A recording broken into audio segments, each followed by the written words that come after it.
www.brandonmc.ninja. Only $5 a month for all of my techniques that I teach here at the school at 10th Planet Jiu-Jitsu in Decatur, Alabama, as well as my seminars, all get posted to the site. All of the techniques that I put on Facebook for free, my 1-minute jiu-jitsu hacks, everything, $5 a month. Go to www.brandonmc.ninja and subscribe today. BMAX Audio Adventure is brought to you also by Fight Chicks. Go to fightchicks.com for awesome no-gi grappling gear, awesome apparel related to the fight game. You can use the code BAMA, B-A-M-A, to save 20%. That's fightchicks.com. We're also brought to you by M85.com. My man Mike Mons of M85 does incredible design work, graphic designs. You need a logo done, he's your guy. You need t-shirts done, that's your guy. You need some work on your website, I bet he can do that too, but I just made it up. It's M85.com, and if you want to buy some of the t-shirts and rash guards that he's designed, you can use the code BMAC20 to save 20% off of your entire purchase. It's M85. You got to spell it MEIGHTYFIVE.com. BMAC20, 20%. We're also brought to you by Datsusara. Datsusara, in my opinion, makes absolutely the best grappling gear on the planet. 100% hemp. You want a gi? Got you. You need a belt? Got you. What about some shorts? Wearing them right now. Datsusara, it's dsgear.com. And if you use the code 10th Planet Decatur, you're going to save 5% off your entire purchase. dsgear.com. My man Chris is going to set you up. I will rise above all the pain you.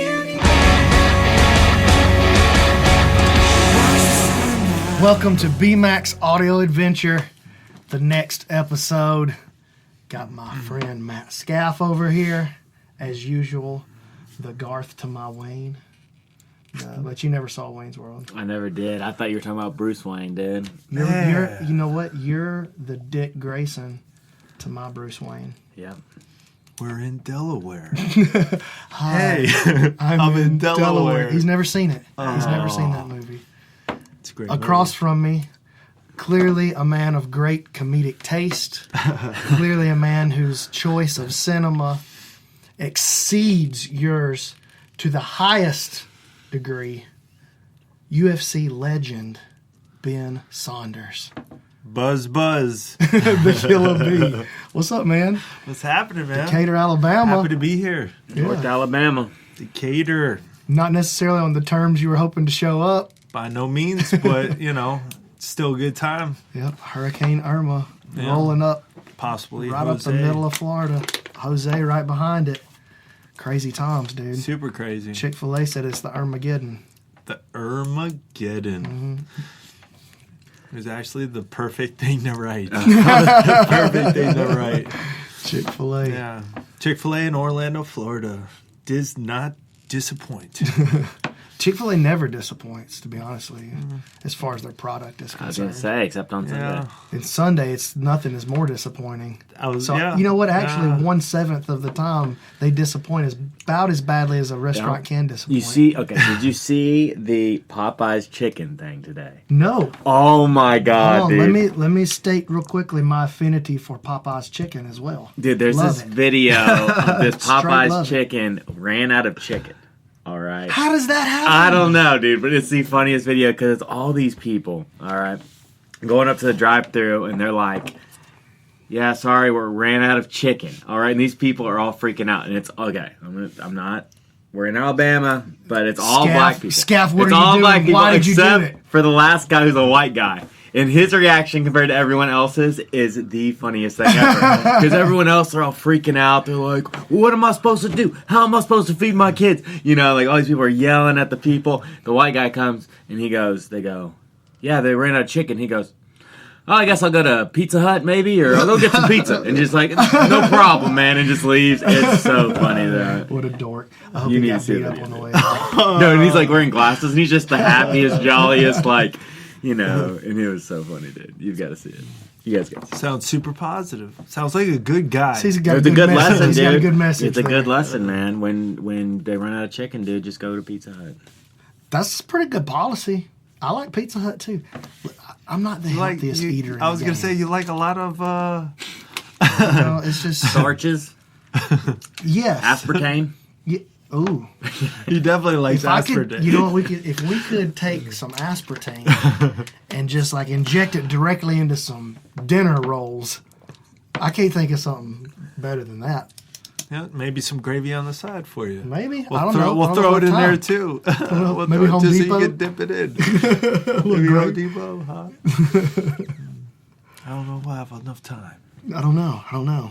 Okay, I'll do one. Frank the Tank. Such a great movie. That movie's amazing. Oh, and You've we got seen that, right? Yeah, I love Okay. Home Alone. Home Alone. Yeah, that's Home Alone, right? Woo! This podcast is sponsored by Monster Energy. Monster Energy. For when Skaff hasn't seen any movie ever. It was clearly Home Alone 2, right? Dude, Home Alone 2. Which one's better, Home Alone 1 or 2? Home Alone 1. But 2, it has better. I don't even remember what happened in Home 2's Alone in New 2. York. 2's in New York, dude. The first one is definitely the cult classic. The It's second the better one, movie. The second one has better laughs. Yeah. The second one, they were able to change it up well enough to make it super entertaining. I was a child. I loved them both. Yeah. Dude, do you think that movie, you could watch it now and go, I really like that movie still? I have. Yeah?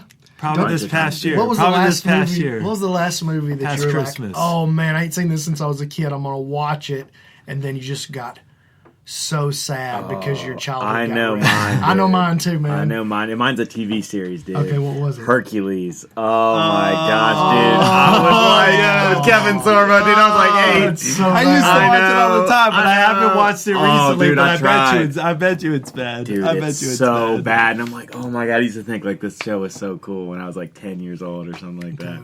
Mine was me and my friends when I was like 7, 8, 9 years old. We would have a spend the night party, and we would always watch the same movie, The Monster Squad. Did you ever Okay. see that movie? Yes.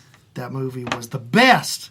I tried to watch it a couple years ago. It's the worst movie ever. It's so bad. Even the one joke that I was waiting on in the middle, it just did not deliver. I was like, I know that one. Look, this is bad, but I know that one joke is going to hold up. Nothing. It was the worst. Yeah, that's When I was a kid, there was nothing better than that movie. When he kicked Wolfman in the nuts. But it was also one that come out.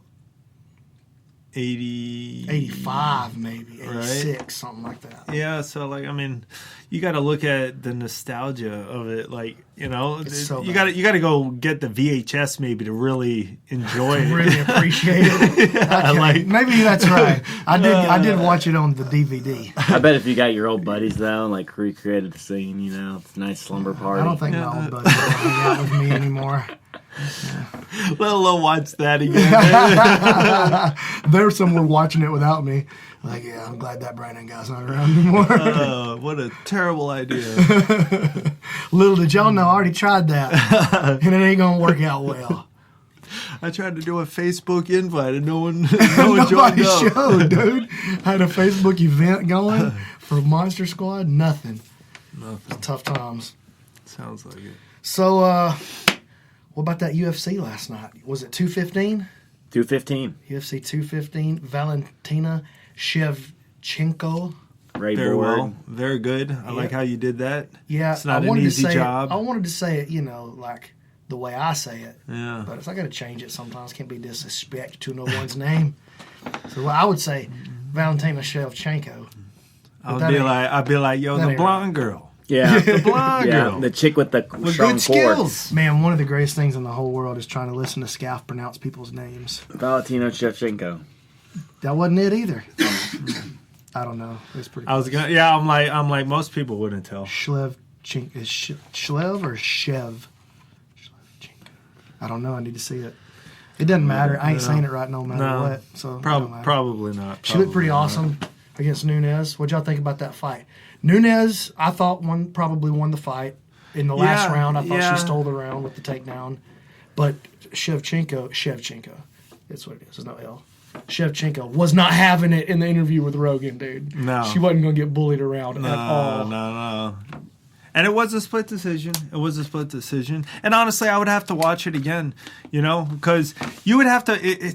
it's got to be so rough to be the judges, especially where are you as a judge while this is predominantly taking place? Because us watching it on the TV, can you really tell me out of 25 minutes what part of the octagon was the fight predominantly being held on? Was it really all over the place, or was it predominantly in one area? You know, like I couldn't even tell you. I don't think we can even really decipher that it was fought on the perimeter. There was no like right. But, And she and you know, I was watching her footwork. You know, she did a lot of like kind of trying to bait. I don't know if it was a bait, but it was kind of don't just stand right in front of Nunes. So she would backpedal, like she would kind of stay there. They would paw at each other. She would backpedal 1 or 2 steps. She would have that little shuffle, and try to see if I'm gonna throw something. She was jumping the range. They said Supergirl punch. That was kind of funny. They're saying Superwoman punch. Superwoman. Yeah, that was funny. Well, I always looked in a fight.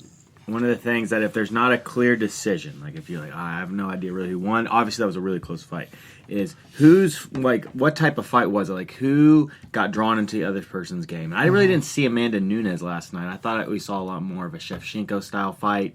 And so, you know, if I had to choose, I would say Shevchenko. But I also think you've got to decisively beat a champion. So I thought it was definitely. Even if Shevchenko won, she didn't decisively win. No. That's a great point. But the problem is that's a thing that's fun to say, like that you got to beat the champ. You got to. It is, and that's a lame thing. But if you to say. score the fight, yeah, that's a lame thing. The to say. way the rules say to score it, that's not a factor. Because the fight is to be scored round by round. The way the rules. That's an excuse now, for bad I don't like scoring. that. Yes, it is. I don't like that it's scored round by round. I like judging the fight as a whole.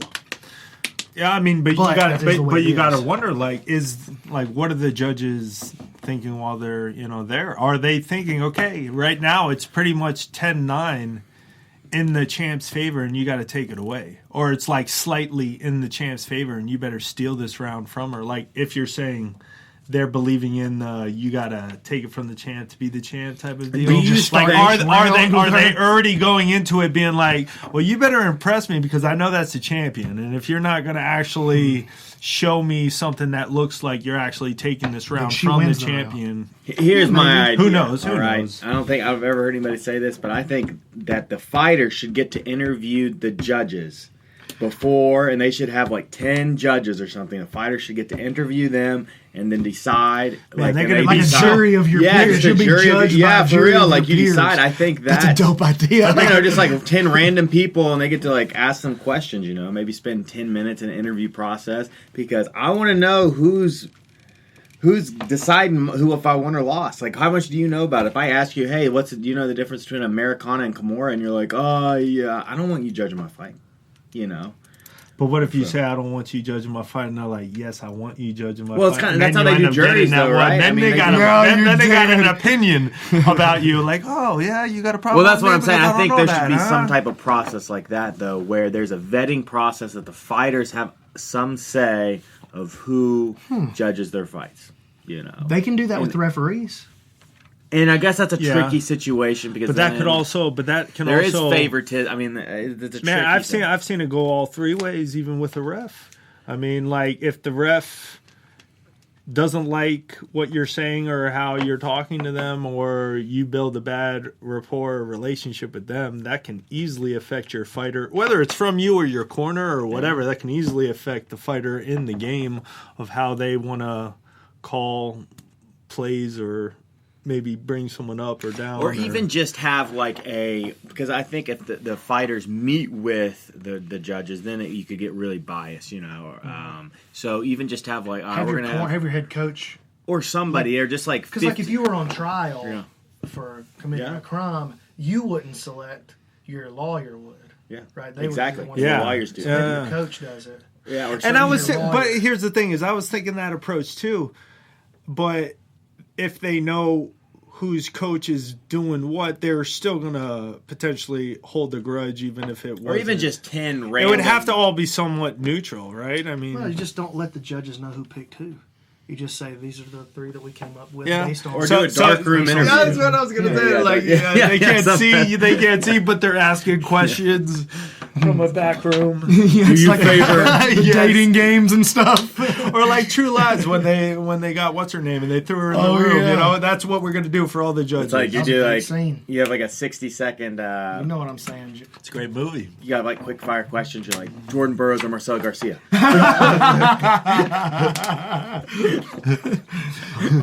Yeah. Get this guy out of here. Floyd Mayweather. Get this guy out of here. It would be cool though if they set up kind of like a school for the judging and the reffing. I know they kind of have it for the reffing, but it's not really like. I mean, it also goes state to state Hold and on. whatnot. But I went and got referee certification. and it's It is the biggest joke ever. I'm not gonna. Are you currently call out certified? the person? No, I didn't renew it. Okay. No, is the biggest waste ever. All it did for me is like solidify that I never want to be involved in that. Like I did referee and judge certification both. No, thank you. It's horrible. now what's None of these guys horrible know that- anything about it. So what makes you not want to be involved? Like if you, Because I don't want to be like seen alongside these people. Like, Okay, no, gotcha. not that all of them are bad, but like the reputation of MMA refereeing and stuff. Like, Well, Right. Alabama the referee, I also don't want has anything to do with the referee. Yeah. Like that's just too much responsibility that I don't want in my life. I'm not. I would hope that the ones that are good get compensated very well for being so competent. You know, the like judges is primarily what I'm talking about. Like anybody can do it. You just have to go through like a 1-day certification. It's to be a judge. Yeah, that's what I'm Really? talking about. Yeah, it was. But do you know, terrible. like Some of the people there literally have never done a martial art in their whole life. I would say the majority of the people that I was there getting, or they're like where was the upstart taekwondo. Did you blue do? Did belts you and- judge and ref or just ref? I did or? the certification for judge and referee, but I never did anything except judge. Okay. I decided I didn't want to do the referee thing. Okay. And which one did you feel it was the worst The of judge, the two? well, it's the same day. You just got to do like a little extra stuff. To do No, the I'm referee saying like certification. position wise. You chose not to even try the being Yeah. of ref. Yeah. So that one you felt was the worst of the two. Yeah, well, because it's So much, so, on so the much line. more responsibility. Like of A judge, you I'm can in be charge on the of your outskirts safety. and people might not even see my face ever again. But if you're in there, well, no, just okay. I don't want to be in charge of like Someone's- deciding if you had one punch too many or not. Right. You know, like Ooh, that's a. you know what I'm saying. I don't want to carry like dire consequences in my hands in that situation. Like I got plenty of situations in my life Yeah. where I got people's safety and life in my hands. I don't want to add one more. You know, Yeah. no, judging makes sense. it's just terrible, and I just didn't want to be involved in it. But Was I know it we a- need good people judging. Right, so that's why I'm over here wondering, like, on a judge, the ref makes sense because there's so much on the line being Yeah. a ref, and It's so much you have to different reason. witness and being there live and paying attention to so much going on. And Honestly, yes, the referees in Alabama aren't that bad. The ones that were there. but they the didn't do judging, bad. you could have helped change the game here in Alabama.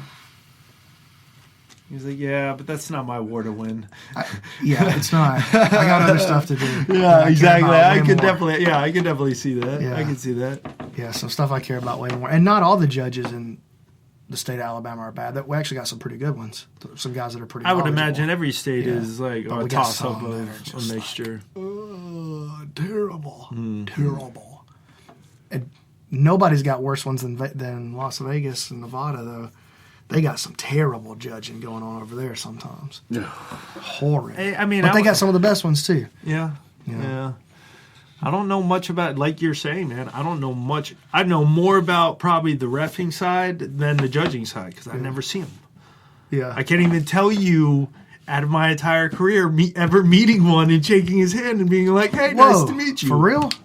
I don't pay attention. Man, I'll be trying to be best friends with them dudes. I don't even know if like how many have done it more than once for my career or a fight. Like if they've been there Guarantee you numerous you've had times. I have Cecil no Peoples clue. 1,000 times. I have no clue. You've had Doc Hamilton 166 times. I just wonder I how never like, meet 'em. I if never- it's if you get I fired. never meet them. I never know Like, how anything often- about I thought you said I never need them. I don't need none. That too. I tried. There's a company called No Judges Needed, right? Yeah, That's one one of of, one of Arroyo's. I guess that's a boys. Florida. Ruben's sponsored by them. Ruben Chase Alvarez. Hanna? Chase Hanna sponsored by them. You know Chase Hanna? He's a purple belt out of Gulf Shores. Okay. Dude, Yeah. he's one of 10th Planet's like super rising stars. Nice. Yeah, he's a good kid. And he's too. he represents no no judges needed. That's what. Nice. Quinn Rosenzweig, I think, also does Yep, it. Quentin's a beast. So, Quentin's doing good, man. Yeah. He's doing really good. That whole camp's really good. Him, Sergio's just a legit beast. There's some good guys over there, man. Atlanta. All right, so Shevchenko, Nunes, So first kind of fight. a toss-up, Yeah. right? So let's back out from there, So though. the- What was the other fights? So the first fight was First fight on the main card was the Stevens. best. Yeah, Stevens Best of the and night. yeah, broken Melendez. leg, yeah, You think he broke his leg, though? or whatever, That kind of, depending on the angle, it kind of looked like he broke his tibia. or something. But It could have been, or it could have been like Just it could have just been hematoma. hematoma. Terrible hematoma. You ever had anything like that? I mean, Nothing like that. You never had That a big was old Mark Hominick not, on top not of your like head? that. No. How many times have you fought professionally? Not including the Ultimate Fighter. Yeah. I don't know. 31 or maybe Steven, 30, Hit maybe Ben's 30. Wikipedia. Let's see if he's telling the truth. We're going to I quiz him. think 21, 29, 30, 31, I think. 31. And how many times on the Ultimate Fighter? 2. Beat who on the Ultimate Fighter? Daniel Barrera, and then I fought Farm Boy Tommy Spears. That was that season. Dude, I was Matt Hughes, Matt Serra. When Matt Serra beat GSP, and then it was Matt Hughes versus Matt Serra. That was a crazy fight. Yeah. When Matt Serra Yes. beat GSP. Yes. You were on Team Matt Hughes? Mm-mm. You were on I was Sarah's I was team. on Sarah's team. Man, but that was a crazy season. Even just seeing it now, like just thinking about it all now, man. Like they were supposed to fight. I think Arroyo, when Matt hurt his back and wasn't able to. Matt Serra hurt his back and was able to fight Matt Hughes. I think he messed his back up when Arroyo went out there to kind of like train with him. And then like they got all done with their rolling and everything, and then right at the end, I don't remember if it was Arroyo asked for Sarah to show him a move that he did or was showing or something like that, and I think he went. It was the same day they were doing like suplexes or something like that. So like his back was all tensed up, and I think he tried to show a move to Arroyo, and that's when like I think he slipped the disc or something. no. So, I don't remember what it Sarah was, did? but something terrible happened where he ended up not being able to fight Matt Hughes at the original date Yeah. and time. Yeah, and it was something crazy like that. And I know Arroyo felt super bummed out and Arroyo's sad a good about. guy, Yeah, man. he's really good. He's a super good black belt, too. Yeah, man. dude, them in Tampa, Rob Kahn too, man. I mean, Yeah, I've never met him, but Rob's awesome. I got a lot of respect for his game. That's some direct ties back to Hoist right there. Yeah. Rob's black belt's from Hoist, Yep. right? And then Arroyo's from Rob. Yes. Okay, yeah. Man, Arroyo's good, dude. Yeah, I've rolled with him man. a couple of times. Just like, good And grief, and a and, monster. and he's always, man, he's been very ambitious, dude. Ever since the show, super knowledgeable and ambitious, and was not very, not very only the intelligent. jiu-jitsu but the business side of things. Yeah, he was he always runs a on great point school. with trying to be on top of the business side of things, and he's doing his thing out there, man. He's in North Definitely doing his Carolina thing. right now. I shot him a text earlier just to check Yeah. on him. Yeah, that really sucks, man. This storm is Florida, man. Hopefully we're not going to be, in the same boat as Houston, but Man, they're still dealing with it, I'm sure, out there too, yeah, man. Everybody Barncat is. over in Beaumont, he messaged me. We were talking a little earlier, and he was saying they have pulled something like they've found like 100 dead bodies in Beaumont, Texas. It's a little town in Texas. Not I mean, it's not super small, but it's not a big city.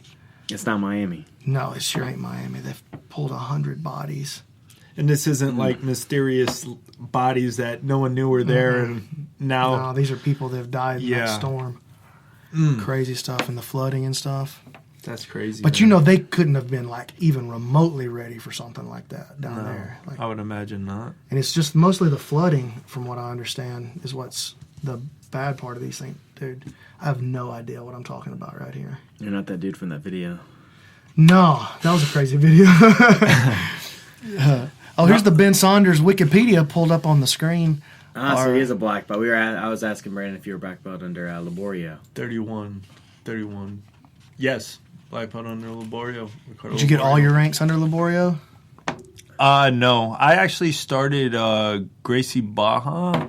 Well, no, I first started Dean Thomas and United Champions. Then that place shut down.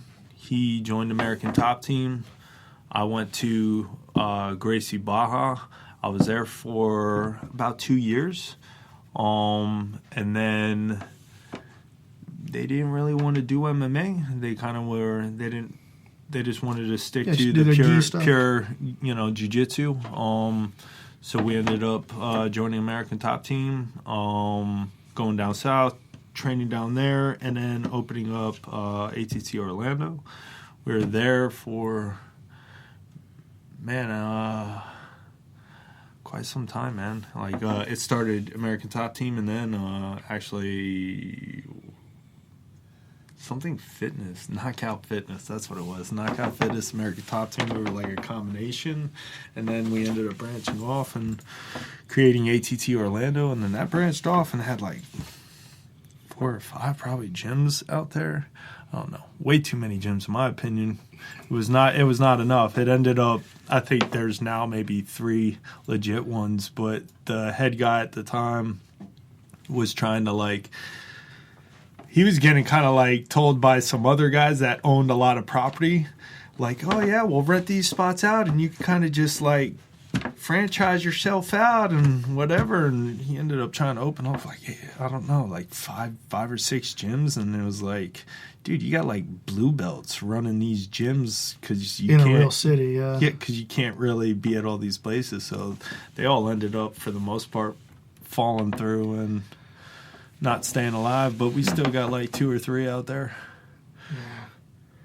You're doing most of your you've been doing the majority of your training, splitting it up these last couple of camps, huh? Yeah, well, I mean they've all been kind of different, man. I was down south for a bit, and then I started going to California to work with Eddie, and then when I was out there, I was my kickboxing instructor, Bobby Robert, linked me up with Anthony Hardonk at Dynamics MMA. Did you like working with him? Awesome. Yeah. Super awesome, super technically sound, man. His game is super on point. And it's pretty funny because, he comes from Voss Gym and I come from Majira Gym. But the styles are just beautiful. Two different variations of, Dutch kickboxing. Muay Thai, yeah. And to be able to combine them both, I thought it was a beautiful collaboration. And, yeah, I was working out there with them for a while. But then after the Cote fight, I ended up not getting re-signed with the UFC, so I had to figure out what my next move was, and it was a big kind of like a fork in the road, at this point in my career, I know I'm good enough to be in the UFC. Or do I go more money route and security route and venture off and sign with another promotion? And I was like, well, I know I believe in myself, so I'm going to roll the dice and, go all in on this gamble. And I was just who's the biggest name that's a free agent right now where I don't have to sign with a big promotion for a multi-fight deal, and let's make it happen. And the Volkman fight was, I guess, Monty Cox, who was helping create that show, which was actually Big John McCarthy's wife's show. Monty Cox contacted Joe Silva asking, if there were any welterweights or whatnot. They were looking for someone with a name to fight Jacob Volkman. And Joe Silva gave me. So I was like, oh, well then. So he hit me up and told me that Joe Silva gave my name. And it seemed like it was basically a fight for winner gets, back in the UFC. So I was like, this is the opportunity. This is exactly I'm going to go all in. And that was a year ago yesterday. A year ago. Popped up on my Facebook feed. Yesterday. Popped up on my Facebook feed. I was like, whoa, Man, how dude. time flies, How dude. interesting is that? He's up crazy. here training a year after So we crazy. did And that. then this mastermind, Brandon McCaffrey, coming out, man, supporting me. That was a crazy fight, man. There was so much on the line. 17 seconds later. Break it, man, break it! I was screaming, break it, man, break it, break it! You got a little backlash from some screwball. They were like, oh, who's this guy? Who's this jerk screaming to break the arm? And it was like, dude, it's a fight. Yeah, it's a fight. Exactly. What are you talking about? He would totally try to break every bone in my body. Dude, I don't regret saying that at all. In fact, I should have screamed it 3 more times. Yeah. He broke his arm. I should have jumped up and danced on him when you were done. No, that was a great. It's a fight. So now 3 fights in the UFC since then, or 2? 2. This will be my 3rd one. Steven, When you pull fight his again. Wikipedia and roll down nothing to yet, his, man. record. This like his, hurricane list. really destroyed. I'm hoping by December. I'm hoping before the end of the year. That's my plan. I was supposed to be down south, working on things, and this hurricane destroyed every plan I had, and now I'm here in Decatur, Alabama. So What a mistake. it's working out, Well, you know what? At least we're going to teach you how to eat properly. Yeah. You can at least Your weight learn cut will be that. on point. This hurricane food is. That's what we call it, too. We call it hurricane food. That's good. Yeah. Stomach just kind of Just gets all swirling swirled up in and there. gargling. No, but I like the Moe's. The Moe's was good. Moses, my Yeah. best. Moses, my Yeah, favorite. the Moe's was good. So you've had a lot of coaches. I guess the question is, for any athlete out there, what are you looking for in a coach? What draws you to certain guys? And I know especially in MMA it's so tough because you have to find so many different types of coaches, And there's obviously a million guys out there, but for you, what are you looking for?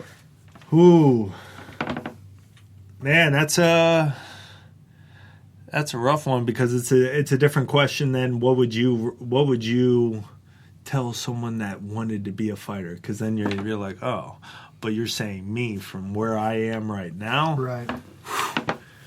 I guess more than anything, man, it needs to be everything that you need in the game.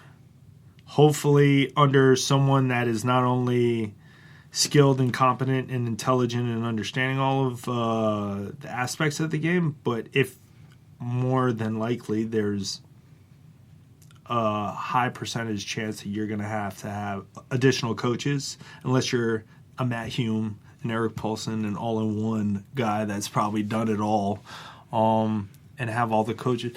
All the coaches need to be able to work together. That's probably the biggest issue that I've seen throughout my career is not just obviously me or anything, but just other people in general. Is how well are the coaches working together while trying to build and create either the fighter or not build and create because they already are something, but help their pursuit Shape. Yeah, their I've heard Eddie pursuit talk about that, get where he to was that talking next about level. how the MMA coaches, they want you to show their art when they're out there, so you'll keep coming to them, Yeah. and that's I never thought of that, and he told, I've heard him say a couple stories, especially on Rogan, about, fighting with the other guy. The other guy's coach is giving the guy bad information, Yeah, that can be an issue where it's like, man, I spent so much the kickboxing coach. I spent so much time working with him. I want the knockout, or the jiu-jitsu or the wrestling coach I want my guy to get the takedowns and the ground and pound, or the jiu-jitsu or whatnot. Ego is the hardest thing to not let overwhelm or consume you in martial arts. We talk about it all the time. Be egoless, no ego. Ego and competition, because they almost go hand in hand. You have to have if you're a competitive person, that means that you probably for sure have some form of ego. To be egoless is something we can try to pursue, but man, we're human. Everyone's going to have some kind of ego or probably the inner battle of trying to control that ego. I would imagine. I try to be egoless, but you just can't do it though. Nor do you want to. Yeah. Like you don't want. So something I saw. Eddie had a video on YouTube. I think I saw this when I was a white belt, but I say this all the time. But he said, you have to play knee on belly on your ego. You can't let your ego have knee on belly on you. He said, because your ego is not going to just leave, and you don't want it to leave. You just want it. You need it there. You just got to make sure you're in charge and that you're dictating the next move with it, rather than it being on top of you and telling you where you got to go. And the next thing you know, your ego chokes you unconscious. Yeah. Exactly.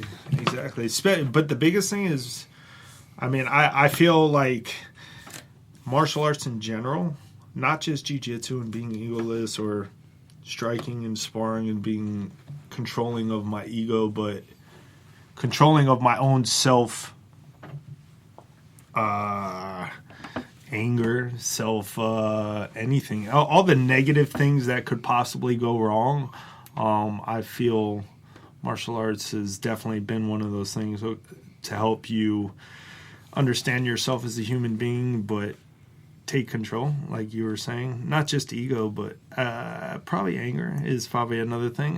How do you know how to absolutely dismantle people but not walk around like you can absolutely dismantle people? To have that control over that, or someone pisses you off and you know I've had it many times where it's like, it doesn't matter if this guy knows what I can do or doesn't know what I can do. Chances are he doesn't know what I can do. I just met you, but you're trying to physically harm me or threaten me, and I have to kind of check myself. Do you let your anger consume you? Let that guy win that and get and that's where a big part of the ego comes in. Like, okay, you just made a scene in front of all these people, and that's where ego usually gets you in trouble, because you don't have that self-control, and whether you're the one that hit first or you just put your hands down but do this to get in his face, whatever, all the stupid brojitsu. Yeah, man, to get people riled up, to try to pretend you want to fight and peacock your chest out and do whatever, control that ego. Martial arts for sure. I would imagine, just from my dad's anger issues growing up, that I found out at a young age it's probably in my best interest to find a form of control, and no one did it. Like, no one else really in my family had anything to do with martial arts. My older brother did karate for a little bit, but my best friend did taekwondo, and I feel, I don't know how the hell I was intelligent enough to know that there was a good chance that I needed self-control. You're just drawn towards it. Yeah. Just drawn towards martial arts for some reason. How old were you when you started? But it was also the violence in it. Yeah. Watching the kung fu movies, the martial arts movies, the Bruce Lee movies, that's super violent. But it's great. Yeah, it's super violent. Break his arm, Yeah. So it's like, I don't know. It's to be understanding of, that's what probably kind of initially intrigued me into it, is the violence of it. But then understanding the Jeet Kune Do side of it and the Bruce Lee's philosophy sides of it, and then most people's martial arts and samurai wisdom, if you will, that of the approach of how you should possibly try to live your life and what it means to be a good human being and karma and all that stuff. That I would have to say I feel I learned from martial arts. I didn't learn from school. Maybe I will learn some of it from my parents and my family, but predominantly I would say the martial arts is what taught me all of that. Martial arts has been your best teacher over the years? Dude, No doubt, huh? 100%. 100%. And Bruce Lee without even knowing it. You know, like I just wrote like a little thing that I was going to post up as like a blog. Because sometimes I just start writing and it starts as like a little thing that was going to be just a random post on my social media. And then it gets into this little, oh, wait, we're in a paragraph or two. And then I'm like, okay, I'm going to put this to the side because I'm going somewhere with it, but I don't know what it is. So I use Evernote. So I got like a bunch of notes on Evernote of like random stuff that I'm writing or ways that I'm thinking and, I don't know, philosophical points of view that I might have to try to dive into at a later date.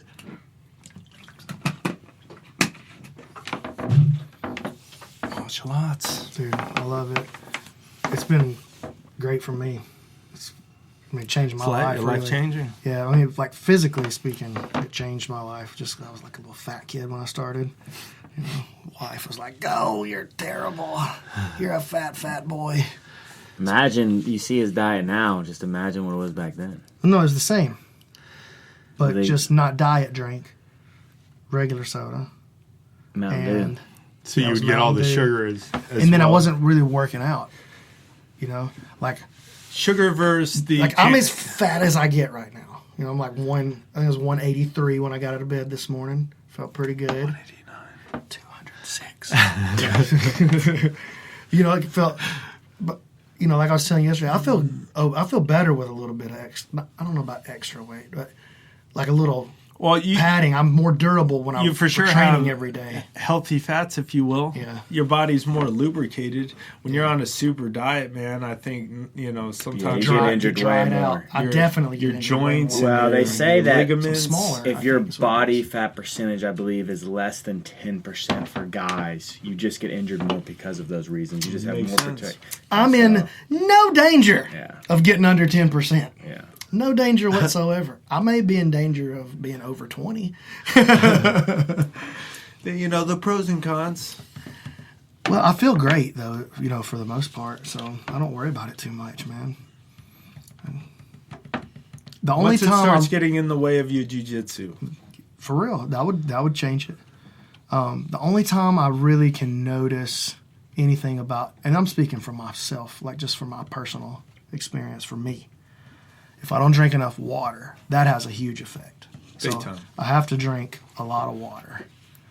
As long as I do that, That's Feel why I good, usually perform try good. to do the... yeah, you carry a gallon with I you try to everywhere do you go. that because it lets me know how much I'm drinking. Yeah, I do that if When I ever don't cut do weight, that, but even I don't if do I'm it just anymore. doing glasses or whatnot or bottles of this, I have no Loose clue candy. what I Easiest way went to through. track is just, I need Yeah. to drink a gallon, I'll just carry a This gallon. better be done by the end of the day. If I can, I want to be halfway into another one, you know? Well, yeah, we've all done that. I think anytime you're cutting weight, I got to get 2 in today. I got to get 2. I sweat too much that I actually feel like I have dehydration issues from how much I sweat if I'm in like a training camp. Like, so I have to be super hydrating up. Probably though, because you consistently. drink. Like I sweat way more when I'm well hydrated. Yeah. True. Yeah. Well Yeah. hydrated, I sweat way more, like unbelievable amounts. You probably sweat pretty good night stink. after a hangover Oh yeah, I don't know. I never had a hangover. or Not a- just alcohol. Not a big drinker. Me neither. But most people, they tend to sweat a lot, sweat the alcohol out. When- I usually smell it on them when we're rolling. Yeah, No way. yeah, 100%. Oh And they my tend to gosh. sometimes have good rolls, you know? Yeah, it's really weird. But Yeah, it's, that doesn't make sense. at all. I don't Or get maybe it. it does. For, I just don't know anything about for me, science. I mean, I'm sure I've definitely done it in the past, but usually especially if I'm hungover, I'm not feeling right for 2 days at least. Oh, let's go back to the UFC card. That's what I just Okay, wanted to do. Latifi. Latifi, and who was the guy he fought? It was The Australian. Yeah. So Latifi ended up beating him on the decision, right? Mm-hmm. Yeah. I think That it was was the kind of a- that takedowns. wasn't I an think the awesome fight. takedowns were what got it for him. Yeah. He would get the takedowns and he was able to control the first Latifi's takedown. traps He was are able so to, big, dude. Like, yeah, he's he's just such a like, big guy. He built fought like a Tyson little tank. Pedro. Yeah, that was his Tyson name. Pedro. The guy he had Who was tattoos that made undefeated, him I look think, at like the Yeah, he time. was. 6-0 Yeah. coming in. Tyson Pedro had tattoos That's still crazy. That's past not a lot his of fights. knees. Dude, It made him like he's wearing capri pants. Latifi fought seriously like to gorilla, like he could belong. You're right. in the When he gorilla. came in Dude, with that's the how he did swinging it. and then got the double unders. Dude, and he then, looked exactly like the gorillas fighting at the zoo did. It's pretty cool. It was terrifying. Yeah. And again, he was you. If you just were like, look, It's true. I'm That's right. gonna- It was you. I'm gonna pack on 20 pounds of muscle. That's you, dude. Just Dude, that's just way more than 20 15 pounds Oh, yeah, per you're trap, right. and you're Yeah, I good. can add 15 40. pounds to each trap. To each I don't trap. think I'd have to lose no 'Cause weight. you've got a no broad- fat. Because no, he's a no. little, he looked good, Yeah. but he had a little dad bod situation His going back, on. you have a big back. You have the I big do have back. a big back. Yeah. I got a big back, girl. It's just the traps. You just got to take that neck out of there. I'm going to start saucing up. Put some traps there. I'm just going to sauce to the gills. Next time you see me, I'll be 225. It's gonna be a good time. Jacked! It's gonna be a great time. I already get people complaining. Oh, how much do you weigh? You're gonna Bro, settle you're gonna down. tear your I'm not chest that big. muscle. It's like, what happened? I don't know. I think I took too much steroids. You were telling me about speaking of steroids, a documentary. What was the name of it? It's called Icarus? Icarus. All right, just go on and break it down for everybody. So, Spoiler alert. Spoiler alert. Yeah, it's the not Icarus too big. documentary. It's not too. I'm not going to give too much. Do it. But anyways, there's this documentary on Netflix came out this year. It's called Icarus, and so basically, if you're into like bigger, faster, stronger, you're really fascinated with. I think we all are, especially when you realize how many athletes are cheating. And now we could talk for hours whether you think it's cheating, not Yeah, cheating, about the whatever. moral implications. Doesn't matter. But this basically this guy's a cyclist, really, really good amateur cyclist. But he trains with a lot of the pro guys, and he What's does. his name? I'm not even 100% sure of his name. I'm terrible with names. I just wanted to hear you pronounce it. Yeah. was excited. Well, he's an American guy. But anyways, he does this race that's basically like a mini Tour de France. Okay, he finishes 14th. In a lot of ways, it's just as tough, if not tougher, than the Tour de France. And so he said he did it completely clean. And when he got done, there was 10 guys, and this is an amateur race, so this wasn't professional. 10 guys that were, he finished 14th, but there was 10 dudes in the pack that were just way better than everybody else. And this guy's a phenomenal cyclist, and so it got him to start thinking about doing steroids. All right, and so what he tried to do is he contacted the guy that's what's the whatever this big steroid the people that Balco? no, not Balco, I'm sorry, the people that test USADA? not USADA, but the VADA? other one, VADA. Yes, VADA. So he contacts the WADA? guy. WADA, yeah, I WADA. said it like I was Russian. Yeah, I was like, I've never heard going that to be one, but I've tested by heard of VADA. WADA. So he contacts WADA and gets with their main guy about this guy helping him cheat the drug tests. Wait, hold on. The amateur cyclists Yes. contacted the head of the anti-doping organization? Yes. Okay. And said, will you help me cheat? Yes, like get on. So, anyways, this guy agrees to help, but then decides not to. All right, decides not to, and sends him to the Russian guy, one of his buddies that is head of Russia's anti-doping. The guy who's in charge of the anti-doping thing. Maybe I'm saying it wrong, but he's in charge of something. I'm pretty sure it's the anti-doping. He's in charge of testing. No, this is what's going on. Okay, so it's And not like the head president of WADA, but it's like Yeah. the But head he of works the for testing. them. Yeah, he's somebody Yes. like a big chemist or Okay. somebody In WADA. and like one of those, like he tested Olympic athletes. This guy that he went to, American guy, was testing American Olympic athletes. And so anyways, he sends him to this Russian doctor. What in the world? He What sends a him to the disaster. Russian doctor that, and this guy's the guy that's been, and you can look him up in the news and stuff, they found out the Russians have been cheating all this time in the Olympics. Well, he's the guy that's helped all the Russian athletes cheat and pass all the tests, because Russia, every year they come through, they're clean, but we all know they're cheating, right?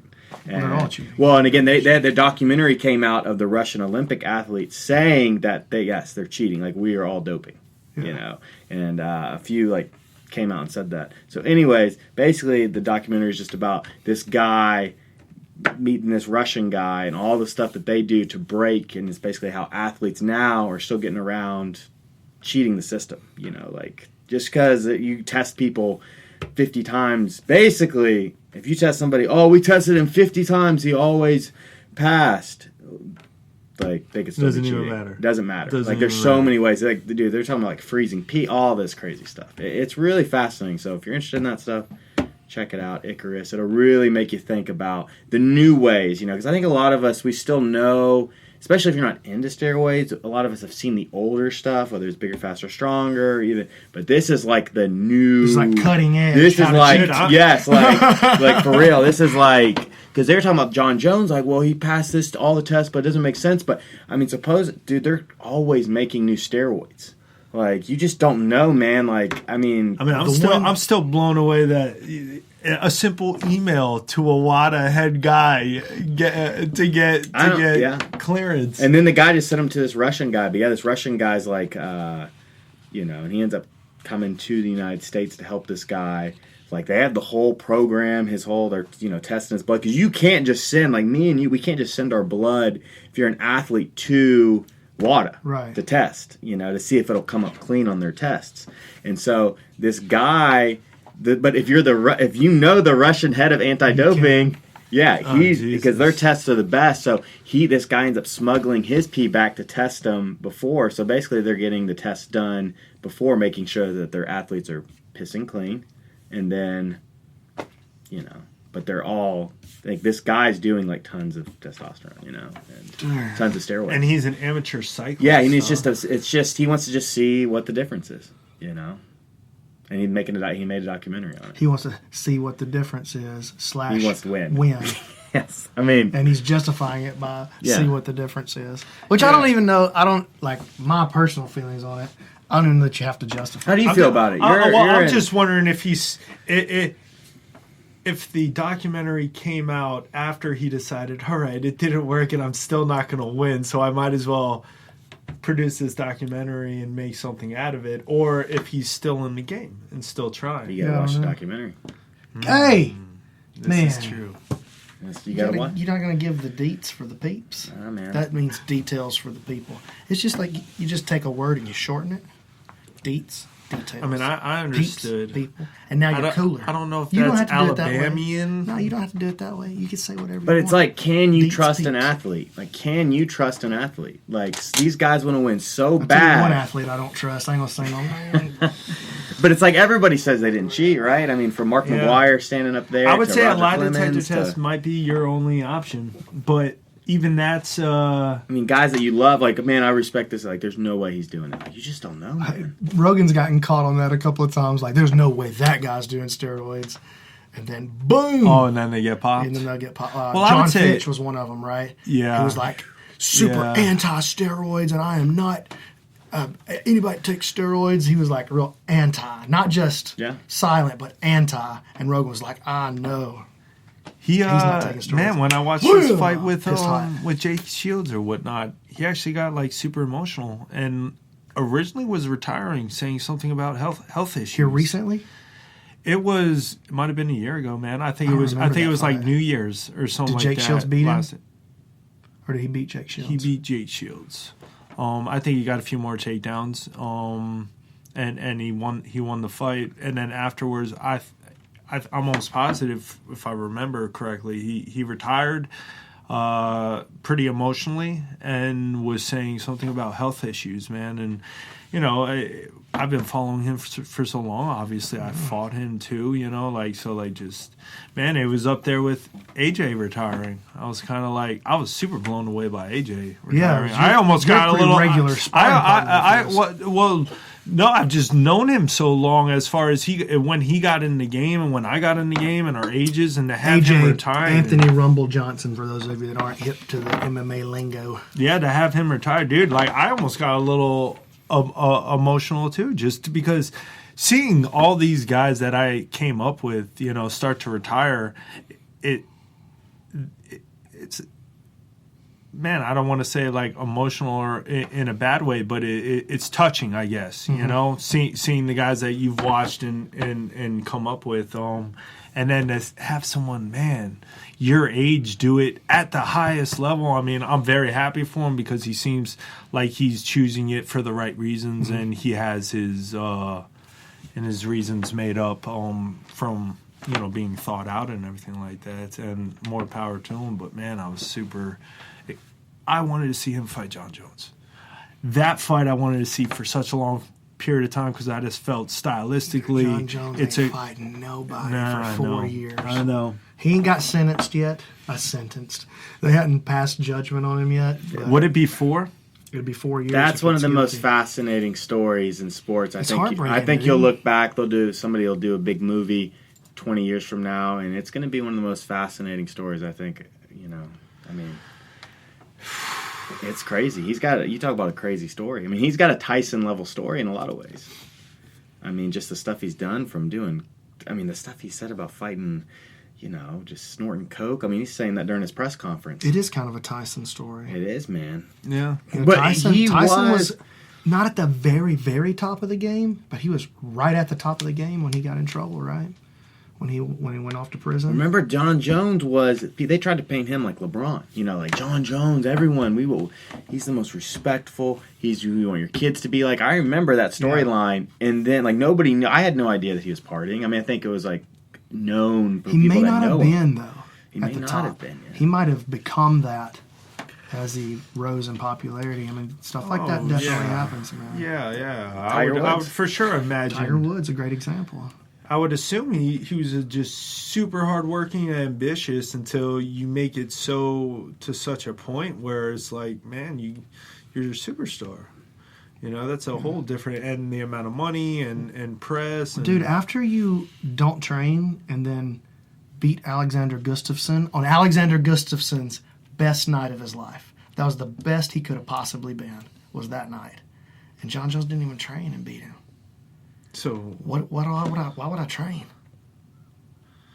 Yeah, maybe. But I'm saying look, that's not me. I'm training every day. I don't even compete. I go train every day. Yeah, I don't know. I mean, but somebody who's but you need it for something different. I need it for my own mental health. Yeah. Yes, I need it. Yeah. Or again, who knows what John Jones? Maybe he needs it for his mental health. Maybe. Look at this boy. I don't know. There's probably 2 pros and cons to that. In that, well, if you're not putting yourself through the crazy stress and wear and tear, that might be beneficial if you're coming into the fight a lot more kind of relaxed and not so beat up. And maybe my distance and timing is a little bit off compared to what it would be at 100%. But guess what? I'm still in good shape. At least my body's not hurting. Yeah, who knows? Yeah. Who knows? But it starts hurting as soon as you get cracked. Well, what are your thoughts on all that? Because, you hear guys like Lawler and Cerrone say they don't really spar anymore. I just think it needs to be smart. Yeah. So it should be. Let's hear about the evolution then of. Are you that type of guy that's gonna spar anybody, or are you just? You got a few guys that you spar. I mean, I try to be open, but I also try to be intelligent. If I don't know you, more than likely, I'm going to make sure my defense is a priority of what I'm going to be working. And then we'll see, kind of like, who did we just see? I'm kind of like Floyd. I'm gonna test you out for a little bit just to see what you're gonna throw, what you might try to counter if I throw some stuff out. I mean, that's really what a fight should be. When we go out there, I should be like, okay, I'm going to throw a bunch of stuff out here. What's your common reaction for the jab? What's your common reaction to the rear kick? What's your common reaction to a side kick? What's your common reaction to a feint? Now let's see if I can read these. And if I can read these and time these, and then I can start setting up combinations that I feel will be more practical or a higher success rate because you keep doing the same thing over and over. I mean, that's a good thing about sparring. The bad thing about sparring is sometimes you just bite down on your mouthpiece or you get cracked once and you just want to, return the favor. You want to return the favor. Sometimes it's not intelligent. Sometimes it's a little too intense. Sometimes that's when accidents happen or injuries happen. Who knows if it's really an accident? If you guys are both really, kind of stepping it up. But usually at this day and age, as long as your defense is on point and if you don't know who you're going with, and you have equal to better skill set, you should be okay. If you do not have equal to better skill set, there's a good chance that you could get pummeled up a little bit. You could get pummeled up a little bit. Well, yeah, sparring with new people in jiu-jitsu.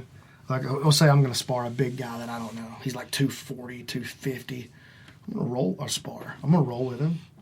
I'm going to roll like this for a little bit. Like, okay, you're not passing the guard. You're not going to get me flat on my back. Let's see if I can just get you to make a mistake early. Do the work for me. I would say it is in MMA for sure. Not as much, I feel, in kickboxing, but jiu-jitsu, I mean, you always got to worry about people being on steroids and various things, especially if you've never gone with them before. You don't know anything about them. Spazzes are another thing. Those are probably the two things that you just got to be a little... Spazzes and steroids. Yeah, the double S. Yeah, man. You know, those are the two things. The deadly double S. That you just kind of got to worry about, because the only thing is, especially when you're training, is you're not getting paid to train. So hopefully you're not walking off or limping off the mat, you know? Like, how long did it take you to get that mentality, though? Like, because you're Ben Saunders, you know? A guy beats you, or a guy gets the best of you in sparring one day, it's, dude, guess what? I just beat up Ben Saunders. You know, and even if it wouldn't even go down like that, he just caught you one time or whatever. You know, like, how long did it take for your ego? I mean, do you still have trouble with that? I never had, honestly, man, I was like the biggest relaxed, I was the kid with the big smile that liked to joke around, have a good time. As far as the work side of it, I was always there, but I was never the tough guy. I was never really the guy that, but I was the guy that, yeah, if you cracked me, I'd probably put a smile on and try to crack you back, but I was never a bully, and I definitely wasn't the tough guy where I was like, yeah, I can beat everybody and kill everybody. So I kind of always went into anything, whether it was striking, MMA, jiu-jitsu, wrestling, with a grain of salt of, I'm here to learn, I'm here to get better, and I understand this is just essentially practice. Yeah. Exactly. There's different times where you go in, and sometimes, whether it's sparring or it's competition team mode in jiu-jitsu or live wrestling, there's times where the competitive side's there, you know, but for the most part, even in those times, it's not live. It's not real. The problem it shouldn't that somebody be super real, like yourself or somebody like Skaff, maybe, who, like, very strong competitors, and you go and compete, you know, yes, practice is just practice for you. But the hobbyist purple belt that never competes, that's not practice. That's game day. Yep. You know, and so that's where sometimes it's a spaz and sometimes it's ego. Yeah, where they're going, and I mean, usually it's nice when you know the people that you're going with, or, hey, okay, that's the spaz. I know this guy's game. And we're pretty good, and everybody knows each other at this point. I mean, you can kind of, you know what you maybe should and should not be looking out for, so you can kind of plan properly. But when you don't, that's when two things happen. I either kind of go where I'm going to be a super live training dummy for you. We'll see if you return the favor. But if I'm there and I'm kind of like, okay, yeah, you know, not just let you pass my guard, I'm going to be a live training dummy. I'm a live, like, if somebody had a computerized brain with it, you had to technically pass my guard. I'm not just going to let you pass my guard, but you'll technically. I'm not going to muscle you out of the way, though. Yeah. Like, if you I'm not going to let you crank my neck or something like that, but I will let you get positions, and maybe I'll feed you something to see if you're going to go for a submission, and maybe I'll give you the submission. If I don't know you, I'm either going to be that training dummy that kind of sees if you play it back and forth, or if you're going to be super live and competitive. If you're super live and competitive, especially while I start that off for the first 30 seconds to a minute to kind of see how hard you're going to come at me, then I'm probably super defensive. And I'm just kind of like, I'm going to kind of play my game, but at the same time, I'm just going to make sure you don't hurt me. Mm-hmm. You know, and by hurt, it could just be something as simple as a knee on stomach, super, super hard, and you just were kind of letting the guy go a little bit, and he now moved some cartilage in your rib cage, and now it moved over. You know, like you were so. I just want to whoever you're fighting in your brain right now, I'm ready to hurt him.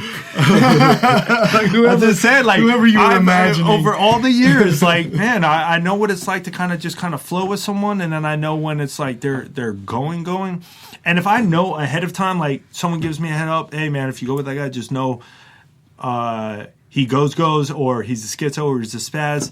A schizo? He's a sociopath. We got a bunch of, throughout the years, man, I've met so many of those. So when it's then it's like, okay, no, I'm not going to let anything happen. I'm going to be super defensive. Like, I'm not going to let an easy pass. I'm not going to give anything up where you're going to potentially try to spaz out and hurt me. I'm going to make sure I'm super defensive, and I'm probably going to try to take you back. Usually it gets spazzes or people with a lot of weight on me or that try to crush me. I'm going to try to take your back as quickly as possible to get all that weight off of me and all the spastic stuff that you're going to do out of the realm of you possibly hurting me. Because if I have your back, you can kind of spaz it. As long as you don't get up and try to do I'm going to jump forward and spike Rodriguez? Yes, spike your head down and absolutely... ruin your life. Yeah. As long as you don't do that, there's nothing a spaz can possibly do. But I'm also aware that you might do that. So unless you're too big, I'm definitely not letting that happen as much as I possibly can. But sometimes those big boys can just pick you up, try to take you for a ride. Scary. And sometimes the thing about rolling with a guy who's that much bigger than you is he doesn't realize a lot of times, look, dude, you got 60 pounds on me right here. Like, don't shift your hips and try to break my wrist, like, as hard as you can. Like, I was rolling in the gi a couple of months ago, and this older gentleman was a black belt. I was visiting another gym. This older gentleman, he's a black belt. And, there's different types of black belts. This guy is not of the super elite black belt category, right? He's just like a regular old dude that stayed long enough and got his black belt. So I tapped him out 3-4 times, and then I got a little bit cocky, and I went for something a little crazy from the bottom, and this dude passed my guard and ended up in side control. And this boy's big. I'm talking about he's probably 250, something like that. Big man, black belt, in the gi, which I don't do that much anyway, so I'm already a little bit out of my element. The friction is... Yeah, I'm out of my element just a little bit already.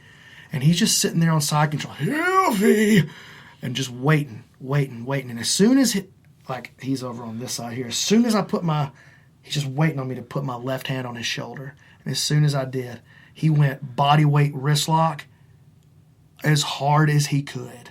As hard as he could. My wrist is still sore like a couple of months later. I was just like, tap, tap, tap, tap, tap, tap. Whew. Yeah. Tough times. Yeah. Like, you just don't realize, dude, how bad you could really hurt me right there. Like, dude, I'm jacked up for months off of that. Dude, you said 250. Yeah, he was a big boy. But it's my fault because I got a little too... Yeah. I got a little too It's such a saucy. fine line, man. I got a little too as much saucy as I want to with say him. that I hate big guys, I just want to say it. I don't like big guys. You're but rolling with them. No, that's what I mean. Yeah. Yes. I hate big guys. Yeah. If you're over 190, I despise you as a human. Yeah. That's what I mean. Well. Okay, I'm just kidding. I just don't take that literally. Go ahead. But, like, dude, man, I'm 160, dude. Like, come on, man. Like, I get it. Especially on the days where the guy, like you said, the hobbyist comes in. Like, dude, I already trained this morning with big guys. And then, you don't want to roll with me because I'm big. I'm like, dude. I don't want to roll with you because I want to roll tomorrow. Yeah, man. And, like, this is Abu Dhabi to you. Or this is, again, it's... And again, it's tough, It's We got a couple of big guys here that do a pretty good job of being a big guy that you can train with, though. Like, Josh McMurray is a big dude that you can train with. He's 6'4", 215, 220. I'd say he's 250. Brown belt. Great training partner. That's a big boy. Yeah, he's big. And then we got Jason Campbell. He's fun to train with. He doesn't he's what, maybe 270? How big? I'm just guessing. These guys are big. Jason, don't have your feelings hurt if it ain't 270. Don't have your feelings hurt. Shoot, I don't He's a train big with boy. these, dude. I wouldn't even know, dude. I'm like, I rolled with Jason I'm not Thursday about that. night. I'm not about that life. Ooh, he didn't even like get to like a heavy position on me. My ribs were sore the next day. I was like, That's what I'm saying. my gosh. It's all it takes is just that one pass to side control. Oh, yeah. But Jason's real controlled. Like It don't matter, though. But it does. It does That's what not I'm matter. saying. It's like, dude, you got 110 pounds on me. Super careful. Yeah. Butterfly hooks, baby. What's his name? Keep that weight Connor's on. coach was talking about. He said, he made Yeah, that post. He Keith said, not Keith Kavanaugh. Yeah, it That's the was. dude in Ireland. Kavanaugh. No, is his name Kavanaugh? yeah, that's him. No, it's No, Keith that's Kavanaugh's the Ireland guy. Yeah. There's the guy from Ireland that I'm friends with. Yeah. Whatever. Connor's coach was like, look, he's like, John Kavanaugh. yeah. He's like, look, he said 10 years, the biggest mistake I ever made was training with big guys. He said, he said, that's the biggest mistake I ever made was training with guys that were, he said, if I can go back and do it again, I wouldn't do it. Just feel like, I don't know. Okay, here's the way. I feel the same way about this I feel about hard sparring. Do you need this in your career? Do you need the knowledge of it? Yes, and you need intimate knowledge of hard sparring, who you are when the going gets rough. You need to know that about yourself. But once you know that, you don't have to do that every day anymore.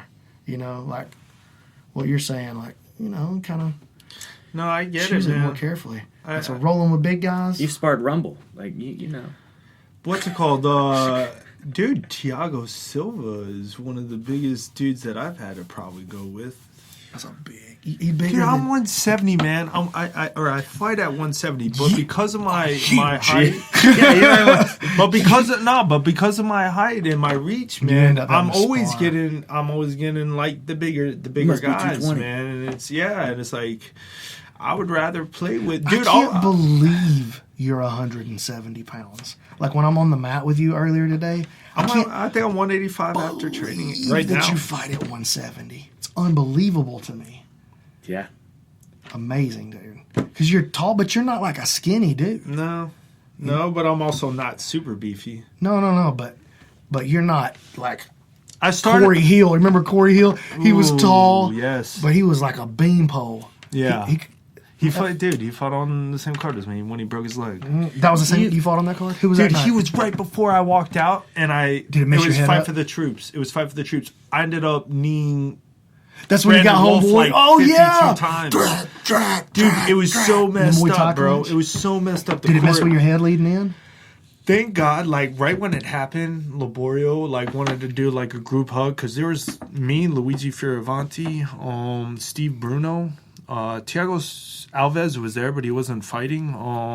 We had a whole bunch of our guys, but like 3 of our guys were on that card. All 3 of us won our fights. But Laborio wanted to do like a group prayer or whatever before I was the first one, I think, to come out. Maybe I could be wrong. Right as we're doing that, That's when it happened. it happens, and you're hearing Joe Rogan on the thing, stop the fight, his leg's broken. Like, because I guess the ref didn't even realize. And luckily, the guy that checked it I don't think he came in and punched. He kind of knew that he snapped his leg. No. Or did he Corey come broke in? his leg on the kick. Right? Yeah. And then it breaks, and he ends up playing guard with that leg for just a second. And that's when Joe is screaming, oh no, his leg's broken. What do you mean guard? Like he came He in? tried to play closed guard from the bottom, and he went to, I thought he kicked and dropped, but that's No, gross. it continued just for a couple of seconds longer. And he tried to, I just remember was they disgusting. told me. It was disgusting. They told me, and I'm like, I'm not gonna look at that. And literally, we're the next fight. I walked right after they stretchered him out. I hope I'm remembering that correctly. I have a terrible memory. I don't I remember. could be just making that up. for a better scene. That seems super hardcore for him to snap because they threw the. Oh no, I think replay he just did it out They of threw muscle the- memory. Okay, I don't think he was like trying to fight it off. I think it just out of muscle memory. The fight had not been stopped, and he's just like falling back and reaching for his guard. That's the way I recall But what it. the guy do that checked the The kick? referee ends up stopping it because Rogan's screaming at him, Yeah. "Stop the fight! His leg's broken. Stop!" He's up Like I on didn't the even table. want to go back and rewatch that. You know what I'm saying? Like That's one of the I didn't- nastiest things Yeah, ever. I definitely didn't He need passed to see away, that. right? Corey Hill passed away. Yeah. What? How did he die? What happened? I think he got a form of pneumonia, maybe. No way. He just straight got sick and remember. died. That's what I think it was pneumonia. Yeah, I thought he got sick, but it ended up being like super. But saw if he somebody was else but if die. he was the dude Earth is trying to take us cutting out. that much weight too, though, I don't know if he was still fighting or what he was fighting at. If he went up to a higher weight class of 170, but I mean, 6'4", 155 is. He was fighting at 55 or 45. I don't think he went to 45. It definitely was. Is that it? 55. Yeah, look, I was right. He tried to was play it, guard. huh? Look at that. It wasn't closed guard, though. I was wrong about that. He tried to play guard. Oh god. Boom. The Anderson Silva one caught me too, man. Oh, gosh. I cannot look at that. Yeah, again. Take that off the screen. The I know. grossest Take thing that off the are the screen. basketball ones. Nothing's grosser than what we just saw. Have you seen the Louisville guy? Yes, that's disgusting. That's the most grossest thing I've ever seen in my life. It's not grosser than that, but it's Wow. really gross. I mean, they're equal. I never There's liked no, watching any of those things. Neither do I. I Skateboard can't do it. videos Dude, I of can't do people it, dude. breaking their legs and I can't do arms. it. I was watching do it. Mastering the System the other night, and it was a video of Jeremiah Vance when he was like a teenager. You know, he was like a Yes, sponsored yeah, skateboarder yeah. back in the day. Yeah, he And was badass. and some of his like skateboarding highlights, and in one of the highlights, he does this insane trick, but then he doesn't land it. Boom! Oh, he's just screaming, "I broke my shoulder! I broke my shoulder! Take me to the ER right now!" Like, oh my god! Oh my god! Oh, I think he was probably all right. oh, He was 13, just freaking out, or whatever, 16, whatever. oh, it it was. just sounds awful. Dude, Jeremiah Vance Yeah. is one of my favorite guys out there. Dude, at he's HQ. awesome. Yeah, he's he's got a super awesome. sick guard, man. Sick guard, and he's super lucky right now. Where he's living is like literally Pretty much right across the right street across from the HQ. street from Yeah. HQ, Yeah. man. Yeah, pretty much. Like he's in an apartment complex, like a block or two Literally, away. yeah, literally, he can just walk right there. Yeah, he It's- does. He walks over there, hangs out, walks back, gets a sandwich, walks yeah, back. Yeah, That's You know, dope, man. yeah, that's it's the perfect. life, man. That's the life. You know what I love about Jeremiah's rubber guard game is he's not that flexible. Like No. he's the same level of flexibility that you have. I Skaff. just can't believe it. Through the groin, like he can't do a butterfly stretch all the way to the floor, but he's possibly, maybe even probably, the best rubber guard player in the system. You got really, Ben Eddy, He really likes, yeah. you know, so you can't discount. But they play a different kind of rubber guard. Yeah, and he really likes the go-go clinch and Oh, he's so good and at it. Star Wars, but Dude, he had me in a go-go clinch. I skate by the skin of my teeth, but my life's flashing So- before my so- eyes the whole time we're rolling. So if I'm asking you right now, you got to start in Jeremiah Vance's close guard or Nathan Orchard's close guard. It's two different things. That's what I'm saying. So here's two different the rubber guards. Two different rubber guards. Okay, because Orchard, Who are you more scared Orchard of, though? fires from mission control primarily. Yeah. Okay. Orchard is the person who, because it used to be the rule was no hands on the mat, no hands on the mat, no hands on the mat, right? From a defensive perspective. Orchard broke me of that the first couple of times we rolled because I would go no hands on the mat, boom, dead Orchard, break my arm, break my arm, break my arm. Good grief. That's the scariest thing in the world, dude. Is a dead orchard, dude. All right. That's but the worst feeling ever. if you stuck in a put dead your orchard. hand on the mat, the dead orchard's out the game. Now you got to run through the omoplata paths, which means you're going to have to be a more savvy passer. But if your posture is good, you can run through those paths. You can pass them. And so for me, I would rather be in Jeremiah's guard because Jeremiah plays the same kind of guard that I play, and I know that The ins guard and outs, yeah. very intimately. I know that guard very well. We run the same plays. Orchard plays a guard that I do not want, and Orchard will break my arm. And Orchard training. is he's a Jeremiah, if he gets something, he's going to be like, gotcha. And I'm going to be like, okay, you got me. If Orchard gets you in training and you don't tap, he'll break your stuff. tear it Take that off. home. He will tear it off. Yeah, he hurt me just being I was a Zuki, dude. And he did the banana splits on me. Dude, my groin hurt The for thing this is- about Orchard, though, is like, it's no secret. Like, he doesn't make any bones about, like, he's playing, he's learning. In his mind, I'm learning to kill, so I'm going to practice killing. Like, it's a pure thing. It's not like a ill-intentioned or a bully kind Well, of he said that he feels like it's a lie if he doesn't give you his best. Yes. And so, Yeah. but he's training with you, and he's like, He's if I got let it you- reasoned yeah. out in his mind. Not justified, but he has it reasoned out in a way that It makes sense. To me, it makes sense, makes sense, and I especially for him. respect it. Especially when you get to know him, you go, oh, okay. Like, Yeah, again, it's he's real. If Yeah. you just trained with him, like if you'd never met him, you train with him, you go, man, that guy's That guy goes hard. That guy goes hard. I'm not trying to roll with that dude again. Yeah. You know. But again, when you hear him talk about it and stuff, and you go, oh. Caught me super off guard the first time we rolled. Not that it would have mattered. I'm not saying that. That was the first time I rolled with 'Cause it Boogie, wouldn't dude. have. Oh, Boogie's Boogie the will same catch you way. off Because guard. I was like, oh man, I just got off the fight. San Diego, what's up? I'm going to Boogie's gym. Awesome. Oh, first roll. Cool. I'm like, Boogie will Jesus. try to kill you too, man. Dude. Shoot.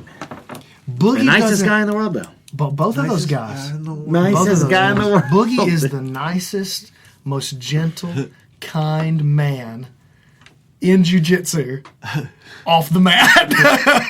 And on the mat, he will burn your face with a cigarette lighter just to take a position from you. That's mean. That's super mean. I mean that with all respect. You know that. You know you're my guy. Yeah, Same thing to Orchard. yeah, those guys are Those are two of my favorite humans alive. They don't play no games on the mat. Whereas I don't do anything except play games on the mat. I'm like the total opposite of that. They're sloth, dude. They're hyenas. They are Jackals. savage predators. Yeah. And And you're a I'm sloth. a sloth. A sloth. That's right. Yeah, you're the second person, sounds the about second right. black belt to call me a sloth in a week. Thanks. I'll take it. That's like philosophically, that is the way I want to play. I'm just playing for one. Like, I just need to tap you once. As long as I can get one. Or the pterodactyl. Dude, the pterodactyl passing.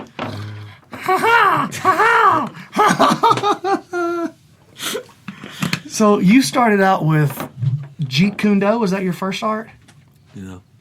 I started out really self-taught. I didn't even take an official Jeet Kune Do till I was 14. Got a job at McDonald's and To pay for classes? a new How much place, was a new classes place back opened then? up, and I probably paid $150 a month. Whoa. When you were 14, you're paying $150 a month for I was Jeet Kune work, Do? I worked every weekend at McDonald's. Child labor laws, they wouldn't let me work more than 2 hours at a time or something like that. So I would have to force me to take a break and just do Hope they don't come in here looking for no child labor laws. Y'all gonna find some stuff. Keller McCatherine back there slanging monsters. He's slanging 10th Planet t-shirts. So, Jeet Kune Do, how long did you do that? 2 years, 2.5 years. You loved something it? like that. You still love it? Yeah, well, it was kind of like, man, dude, didn't grow up with wealth of any kind. So, even though I wanted to do karate or taekwondo, my dad, my parents were divorced, and he was taking care of me, my brother, and my sister. So that's 3 kids on his own. Couldn't afford anything, so I would really just read Tao Jeet Kune Do, read and probably, man, we're talking 7, 8 years old. I'm looking at the pictures in Bruce Lee's. He had a Jeet Kune Do kind of series. It was 4 or 5 books. I don't know if it was called Jeet Kune Do. I'm trying to remember what it was called, but whatever. It was a lot of self-defense. There's a lot of self-defense. Man, there was ones where he's sitting in a chair, and if someone attacks you, he shows a few different altercation situations of This what he is would Bruce do. Lee Krav Maga. Self-defense stuff, man. So I was just a lot of self-taught, a lot of pictures. Started to read. I'm not a fan of. I guess I have ADHD. I was diagnosed with it. I don't know if that's an actual thing, so I won't get into that. But if I'm not interested in it, I really just show lack of love and passion to even care to waste my time. So if you told me I had to read a certain book or study something and I had no love for it, I probably wouldn't do it or care too much about it. But if you gave me a book with, old school jiu-jitsu or Bruce Lee philosophies, I would be all about it, and I'd sit there and I'd read there and I'd put my time into it. You a big Musashi fan? Musashi from Miyamoto Musashi, Book I of Five honestly Rings. did not read any of that till probably maybe first year of college or something like that. Yeah, I didn't really get too much into that. I was more than anything, it was kind of I was really trying at 10 years old when I saw the first UFC live on pay-per-view. I was just trying to get as much information as I could off the internet or anywhere of jiu-jitsu. Like, I absolutely, from Hoist Gracie and all that, I like fell in love with it. So I still had the mad passion and love for the stand-up striking with the Jeet Kune Do. But I understood and was aware, because he even showed, like, hey, man, you know, here, I think he showed some Aikido or Hapkido takedowns, a few arm bars and whatnot. So you were aware that there was something there in jiu-jitsu. And then watching that live just blew my mind. My entire world blew up when I first saw the UFC live on pay-per-view. I mean, it was probably 3 years of kind of being a hobbyist and intrigued by it, watching, you know, the picture books of Bruce Lee and whatnot, and shadowboxing with my friends, and then watching the first UFC. I was like, this is what I want to do. Oh my God, like, I'm going to dedicate my life and I want to try to do this and be a champion. He said, you're crazy. His drunk dad laughed at us. At 10 years old, we probably should not have been watching the first UFC live on pay-per-view, but man, it was. We thought people could die, dude. We literally thought we were going to witness people die. So, I definitely was pretty like scared looking through my fingers on a few of them. The first fight was nuts. Gerard Gordeau kicks Taylor Tully in the face, sidesteps, knocks him down, kicks him in the face, his tooth across punches him in the eye. Now he's bleeding out of his mouth, bleeding out of his eye. I'm assuming bleeding out of his brain because I'm 10 years old. Like, I don't know what's going on. It looks like he could possibly be dying. If the ref didn't stop the fight, who knows what else would. It was the first one. They didn't even really Should we know throw the the rules. towel in? Does the towel being thrown in actually even stop the fight? I don't even know if that was actually on the...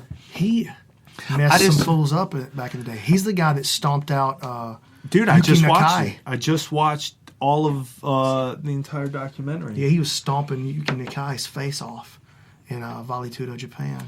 The one in that's Choke? the same dude. Yeah. Choke, Okay. Choke, Interesting. yeah, Choke with Henzo or Hickson. Yeah, man. I literally just watched that here last night. Speaking of Hickson, we just saw a Hickson seminar on Facebook. It's on. Listen, on Facebook. There's a 2-part Hickson seminar. I didn't see the first part yet. I didn't even watch all the second part, but I got it saved. It's over an hour long of Hickson showing stuff. If Hickson finds out, he's going to burn Facebook to the ground. He's going to be 401-0. So nobody tell Hickson that they filmed it. He's going to submit Mark Zuckerberg. It'll be over, but go find it. It's going to be dope. So, Jeet Kune Do. Man, so you wanted to be a fighter your whole life. Dude. You're doing what you want to do when you're a little boy. I just watched Choke.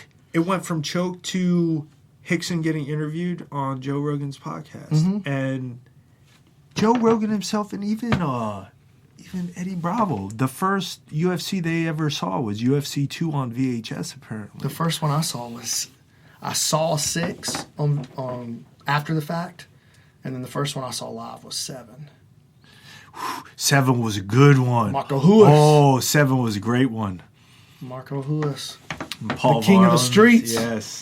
Yes, that was a great one. Versus the polar bear, Paul Varlin. Yeah, I know he was like he was a pro football, fought in a lot of- was it Canadian football or I something? don't know about that, but his system was called trap fighting. You remember? Yeah, he did. Trap fighting. Yeah. The Paul Varlin's trap fighting. No system. way. Yeah, dude. See, There's I all didn't- kinds of stuff back then. Modi Horenstein, those guys like that. You remember? All I didn't even know that. before I started training jiu-jitsu. I didn't even know what the UFC was. Like, Modi and talking about it's Horenstein. like 2008. I had no idea that there was like the UFC. Damn, 2008. I'm talking about. So I didn't what know was the the UFC. first UFC or fight you saw? Dude, I have no idea. 2008. No, I'm saying like I didn't know probably about the UFC till 2010. I'm dead serious. I had no idea. You Or didn't even know it 2009. existed. Yeah, I had no idea. Never heard of it. I don't feel like we're friends anymore. Seriously, I'd never. When's the first time you did jiu-jitsu? 2000. Shoot, I might not have known the UFC existed till 2011. Oh 2011 was the first time I did jiu-jitsu. You believe he's only been training that long? He's been- pretty good, right? Yeah, 6 years. 5.5, yeah, almost 6. So you didn't know about MMA. Oh, you didn't know about jiu-jitsu even. Nope. I'd never heard of it, dude. My buddy started Brazilian jiu-jitsu. I'd always played soccer and basketball growing up. Buddy started doing jiu-jitsu.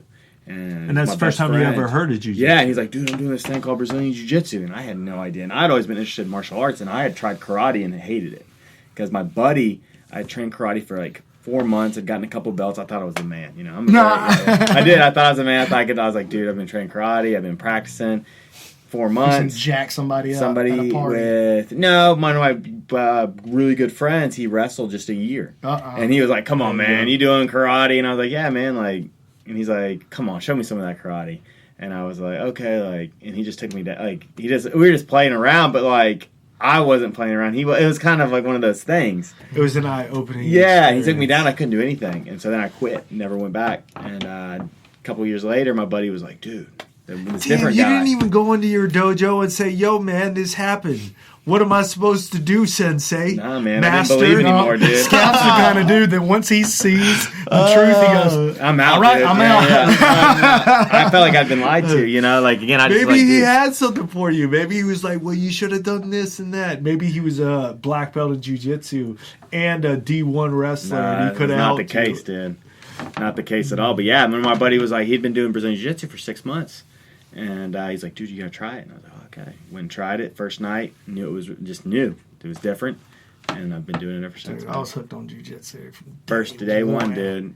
Been doing it every day, pretty much. I mean, I was doing jiu-jitsu with my wrestling team in high school. Unfortunately, I didn't have the GPA to be on the team, so I kind of worked out with them, wrestled with them. They would show me wrestling. I would show them some jiu-jitsu, allow me to use their mats and whatnot. Other than that, man, it was probably carpet wrestling or carpet jiu-jitsu. Just kind of like, hey, we're going to build a little club. Anybody that wants to do any kind of MMA or jiu-jitsu is more than welcome to. Some guys showed up. I try to actually... So you were teaching then? Yeah. Kind of. Yeah. Like you were like 17 years old, 16 years old teaching. Yeah, show them what you could. Dude, I created my own... it was supposed to be Barbecue Brawl 2001. And I created a UFC bracket, and my school was filled with so many fucking posers. Oh my god! I try to get so many of the tough guys that like fighting or blah blah blah, or known to be tough, or claim that they wanted to be part of this event. Sign up for the event. I have it all bracketed off. Everybody's supposed to come down and UFC it up for the championship thing. I'm working at Burger King at the time, so like I put all my money into buying barbecue stuff, hot dogs, hamburgers. I'm like, maybe we can make some money off of this. Entrepreneur, dude, and like sell this. We get to the park. We're at the park, and it's like, wait a minute. If anybody sees what we're about to do here, you didn't have that realization until you showed up. They're gonna call the cops. And so we were like, okay, no, well, we have this planned out. We're gonna put these pillars of wood into the ground, and then take these rolls of paper, I don't know, thick paper, and wrap it around the four pillars to kind of make our own ring, but at the same time, no one should be able to see what's going on inside the ring. So it sounds pretty much foolproof, really. So they can't call it. But the problem was, you had already been hit in the head 2 times at 17. Once we put the pillars down and we started trying to put the paper around it, the wind was so bad that it just flew everything to the side. So everything that we planned out didn't end up working on that. So we were like, all right, whatever. If they call the cops, we're just going to say we're sparring and we're training, and we're going to take it like, you can't, as long as we're all together on this. You're just sparring and training. What about this delicious barbecue sandwich I just purchased? That seems to indicate something sinister is going on. Oh, my God. And no one even showed up, man. Or the only people that showed up pretty much were my friends that were into martial arts and my friends that were wrestlers, and everyone else that was supposed to be a tough guy in our school that signed up and whatnot, no one showed up. Or they showed up and they realized, wait a minute, there were actually people there to compete or whatnot, and they would leave. So we ended up just turning into a whole bunch of super fights of boxing. So you actually pulled it off. Yeah, well, we did some boxing, we did some wrestling and some jiu-jitsu. No one other than me was down for the MMA aspect of it, and so you won. We ended up getting actually I ended up competing against two like grown men that showed up. They were probably at least 23 or 24 that like some girls told about this. Oh, and they brought some girls with them. You had to mess them up for the girls. They came to like compete or show up and compete. I don't know, but in my head, looking back on it, that's a little weird. No, that's a little weird. You're like a 24, 25-year-old dude, and you're going to try to fight 17-year-old kids, maybe 17, 18-year-old kids. I'll punch a kid. I didn't care. I ended up armbarring them, so yeah, that was all good. But it was definitely a surreal experience. I actually have it on VHS. I just don't own a. What? Backyard Brawls 2001? Yeah. No, Barbecue Brawl 2001. Barbecue Brawl 2001 is on VHS. I even have in like my old like stockpile of stuff the brackets. No way. Yeah, like I still. This have needs to be released. I know. It will one day. I need to know if you made any money off the barbecue sandwiches. Dude, I lost a fortune. Yeah. We got on video like me barbecuing a cheese doodle. You know, like no, like a lot of people showed up, but it was just so windy, and I was more focused. Aside from the barbecue of, all right, what are we going to do now with how are we going to set up these super fights and whatnot? But we got some good ones. We had a wrestler versus one of my friends that was more WWE wrestling versus one of my friends that was like a legit wrestler. Who won? They boxed each other. Oh, no. Yeah. It was bad. Well, it was bad for the WWE guy. I bet. Yeah. Did anybody get hurt? Ooh. Maybe some slight concussions, but nothing too crazy. That's good. Nothing you too got crazy. Lucky on that one. I did. Looking back on it all now, at it all. Yeah, what if you were the 25-year-old and you ended up hurting or severely messing up a 17-year-old? I mean... Well, nobody would ever know because of that paper. It failed miserably. It flew down. We're looking for some eyewitnesses. Sorry, flew down. It's such a good time though, because if you would have tried somebody like in our school, let's say Gavin. Okay, let's not use Gavin. Somebody, the 17-year-old here, was like trying to do that. You can't do that anymore. No it's way. all over Facebook. People have their phones out. They're streaming it live. Cops are there, and I mean, somebody's getting in. And there probably is a 25-year-old real MMA trained person that's going to be like trying to mess these people up. People know more Everyone about knows fighting it than now. ever before. Oh, yeah. Big like time. We're at a time in human history where more people know about fighting than ever before. Everybody knows how to do they know a little bit about what a guillotine choke is, or what a rear naked choke is. You know how many calls we get about, yeah, man, like, I know a lot about this. Like, when we talk to a new guy, it's like, oh, yeah, I'm going to be a natural. Like, I just want you to work on me with this. Like, yeah, exactly. Like, people really do believe, like, I mean, I don't know. I mean, 3 years I'll be in the UFC. Like, dude, my favorite is when somebody goes, yeah, I'm looking to get back in there and get back in the cage. I fought a couple times when I was 16, fought for old fella over there in the dog pen cage. And yeah, I was kind of a natural, so I'm really just looking to get, I was kind of a natural on the ground, so I'm really just looking to get a little striking in. I've already signed up for a fight. Like, say you're a natural on the ground, how long did you train? Oh, I trained about 6 months, fought twice. 2-0. About 4 or 5 years ago, just looking to get back into it. Are you a psychopath? You're going to get wrecked messed up by our white belt girls. Like, they're going to destroy your face. People just don't know. They don't know, man. So it sounds like a great thing to tape and market your school off. Sounds like, you know what it sounds like to me? Barbecue Brawls 2017. You know how much money you would make, though, for real, setting stuff up like that? Just anytime somebody called, you're pitting them with another guy that calls. You're making them both think that they're going to be stars. Those are the people. You know what I do want to kind of do for you're real? Getting the money. And I've talked about it before, and then I decided not to do it. I kind of want to do another, a tournament, like an EBI style tournament. I want to do one. Here. Yeah, I want to do one here. I just think we got a great spot for it. Get some bleachers, set them in there. Get some cool lighting. DJ Scuba Steve on the mic. Because he's got a pimp suit. Hey, I can help out with that. Bring some uplights and some staging stuff, maybe. I think we could pull it off. We got a dope sound system. Yeah. We got a place to sell food. We got a pretty good little spot here. We even got a bathroom. We're good to go. Parking lot's not bad, right? Sell tickets, make a little money, have the competitors all pitch in. They get the pot, get a couple of sponsors. Boom. Next thing you know, we're on Fight Pass, and I'm got that Conor McGregor money. Ain't that the way it works?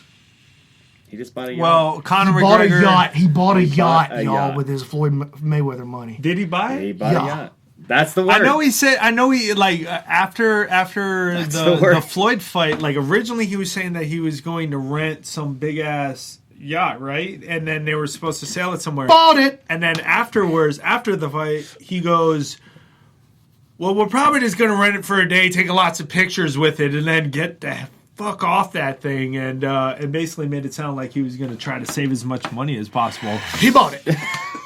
But they made how many? How many sales on that pay-per-view now are coming? Over 6 million. Last I heard it was like 6.5 million. Yeah, it's insane. I mean, if he and they were fights, $100, right?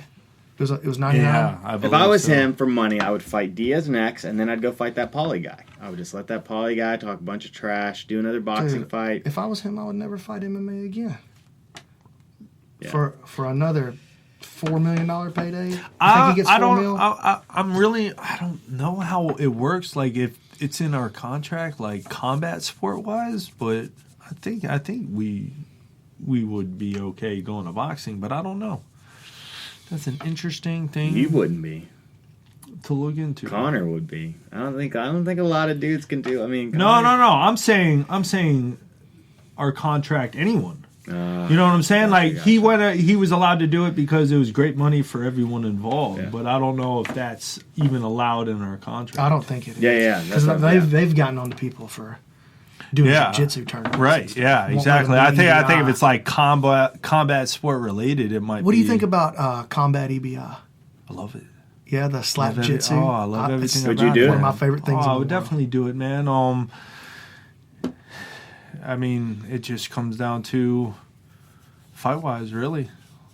I would love to fight before the end of the year, and then you think you got the great. perfect game for that? I think it'd be great. You got such an interesting game. You're crazy long, and you definitely use your limbs to your advantage when you're rolling. But you also play a really compact game at the same time. You let guys in. Yeah, it's interesting. I play a bunch of different things, and most of the time it comes down to what my opponent's doing. Will be what I'm feeling. When you're rolling in the gym, just rolling with me, or rolling with Skaff, who has no background in MMA, no interest in ever doing MMA, just straight jiu-jitsu. When you're rolling with a guy like that, do you constantly keep in mind when I can get hit? Yeah, that kind of thing. I always know. At this point, I feel I always know. If there's anything, do you consciously train for it though, or is it more of a feeling at this point? Sometimes, but when I'm going against, sometimes it's great when you're going against a sub-grappler to for sure work that clinch game because it's so much harder than the MMA clinch game. The MMA clinch game, it takes, just like we're saying, the EBI combat jiu-jitsu. If I back palm you or something like that, you're going to have to do something. You're going to have to move your head and react. You're going to have to, usually they dive their head to the chest so it's not an easy blow with enough space. They try to close the distance so there's not enough space, or you got to get out. So I'm definitely aware of when those strikes would and would not be practical. But for me to get a clinch on a sub jiu-jitsu grappler that's good, Tough game. It's a big time. But if you can get it on them, then it makes getting it on someone that's just giving it to you. When all you got to do is one elbow or one punch from your back, and they got two choices. It forces them to react prematurely. You got to come in or out. And I'm hoping for either or. You know, if you go out, I stand up and we do that, or you come in and let's game on. Dance. This next EBI, the Slap Jitsu Fest is Boogie, right? Awesome. Is Boogie in it? Mm-hmm. I'm almost positive. What? Yep, Boogie's in at 170. Almost positive. He's in the next one. Yeah. No, Orchard's in it. No, or it's Orchard or PJ. No. Right. So the next one is 155. And then the Boogie's in that one at 170. So they're doing the 155 tournament, and then they're doing a 170 combat EBI. Yes, which should be four people. Okay. And then the next one is the Combat Worlds, where they're doing the 8-man with Gary Tonin, AJ Agazaram, Wagner. Is that a weight class? 155. Mm-hmm. It's an Okay. 8-man, and then they're doing 135 again with JM and those guys. Man, I can't wait, dude. I cannot wait to see Gary. I can't wait to see Wagner Rocha. Or especially somebody like Gary Tonin, who real talk. He's been training it though, right? Are they trying to go MMA? They are. I mean, realistically, that's where the money is, so it makes sense, right? Like, if they're such studs on the mat and they're able to get any form of either great wrestling or takedowns or any form with good defense on the feet Gary's or pretty a good wrestler, offense. Man. I mean, he trains with Rutgers a lot, the up there, and I mean he's shown really good wrestling. Gary's the real deal. He's a decent wrestler. Yeah. I mean, the only guys that I've seen him really out wrestle him are obviously what's his name with Alpha Male. Chad Mendez? No. Their head coach. Dustin Akbari. Yep. Yeah, Akbari really out wrestled him, and then Paul Harris tossed him around. Yeah, Paul Harris did toss him around. Other than that, I mean, Gary's got very good wrestling, especially for a jiu-jitsu guy. He's got very good wrestling. Oh yeah, he's got elite wrestling for a jiu-jitsu guy. His wrestling's like a billion levels higher than mine. Oh, yeah. We got a new D1 wrestler training here. That's pretty cool. He's brand new. He don't know nothing about jiu-jitsu yet. So I've been starting the 3 rounds. classes. I'm starting the rounds with him on the feet, though. Nice. Just trying to wrestle with him a little bit. How big? A little smaller than me. Probably between me and Skaff. Nice. Yeah, 75. Yeah. Nice. So I'm 85, something like that. Skaff's 65. 65. So he's probably 75. But 221. Anyway. Well, dude, let's get up out of here, man. Let's call it. We could do this every night this week. I don't know what's going to happen. I want to dig deeper later. I want to dig deeper into the Ben Saunders backstory. You don't want to get in this brain. I want in. I want to know. I want to go through the whole MMA journey. You want to know about my nightmares when I was a child? Yes. So, hilarious. Thanks guys for coming, hanging out. No. You're here for who knows. We're gonna put together a seminar while you're here, a donation seminar. Put a little cheddar. Power in your pocket. Twins activate. Put a little cheddar in your pocket. Cheddar means money. Yeah. You don't have to say cheddar. You can just say money if you want. I say cash. You could say cash, or you could say cash money. Cash money. Yeah, that seems like what you would say. Cash money. Cash money. B-Max out. Bam.